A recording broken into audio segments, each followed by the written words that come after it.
শরীফুলের বোলিংয়ে লিটন দাসের ব্যাটিং অনুশীলন টাইগার ক্রিকেটের জন্য স্বস্তির দৃশ্য। যে লিটন দাস একসময় ছিটকে যাচ্ছিলেন অস্ট্রেলিয়ার বিপক্ষে সিরিজ থেকে, সেই লিটন ডারউইন যাওয়ার আগে দেশের মাটিতে করলেন প্রায় ঘণ্টাখানেকের ব্যাটিং অনুশীলন। রিদমে ফিরতে শুরু করেছেন শরীফুলও। তবে লিটনকে প্রথম টেস্টে পাওয়াটা বাংলাদেশের জন্য স্বস্তির। পুরো ফিট না হলেও কোচ সালাউদ্দিন লিটনকে প্রথম টেস্টের একাদশে রাখার পক্ষে। অ্যাজ উইকেট কিপার তার হয়তো ৮০-৯০ ওভার স্প্রিন্ট টানতে হবে না।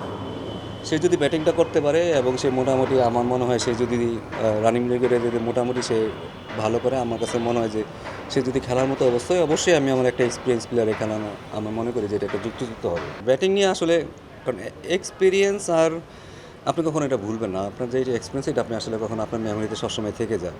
হয়তো এই অ্যাডজাস্টমেন্টটা এটা খুব ভালো যে সে আগে যাচ্ছে, সেখানে যে অ্যাডজাস্টটা করতে পারবে। কারণ আমার মনে হয় অলমোস্ট 45 ডেজ কিন্তু ম্যাচের ভিতরে নাই।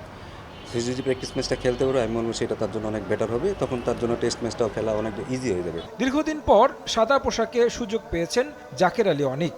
উইকেট রক্ষক ব্যাটারের প্রশংসা করলেন সালাউদ্দিন। ব্যাট হাতে অজিদের বিপক্ষে ভালো ভূমিকা রাখার সক্ষমতা আছে তার। অ্যাজ এ ক্রিকেটার তার কিন্তু আমি মনে করি সে অনেক ভালো ফাইটার এবং সে মাঠে ফাইট করতে জানে এবং তার রোলটা সে ভালো জানে। এবং বাংলাদেশের কিছু ব্যাটসম্যান যারা আছে, দেখুন, যারা বোলারদের নিয়ে খেলতে পারে। কারণ আমার দেশে কিন্তু হয়তো 4 উইকেট আর 5 উইকেট পড়ে গেলে সবারই কিন্তু বোলারদের নিয়ে খেলতে হয়। বাট জাকিরের রোলটা খুব ভালোভাবে জানা আছে এবং সে অনেকবার এটা প্রুভও করছে। এবং ওই পজিশনে আমাদের এরকম একটা ব্যাটসম্যানও দরকার আছে। আমি আশা করব সে এটা ভালো করার তার সুযোগ আছে এবং সে জানে তার রোল অনুযায়ী কীভাবে খেলবে। অস্ট্রেলিয়ায় বরাবরই দেখা যায় পেসারদের দাপট। এমন সিরিজে নেই নাহিদ রানা।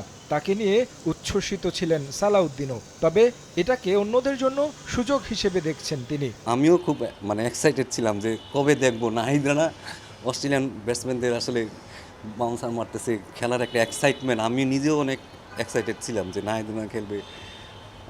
যেহেতু হয় না, এখানে হাহুতাশ করে লাভ নেই।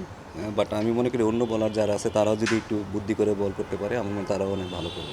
লম্বা সময় পর অস্ট্রেলিয়ার মাটিতে টেস্ট খেলার সুযোগ পাওয়া বাংলাদেশ স্মরণীয় পারফরমেন্স করবে বলেও প্রত্যাশা এই কোচের। তারেক হাসান শিমুল, সময় সংবাদ, ঢাকা।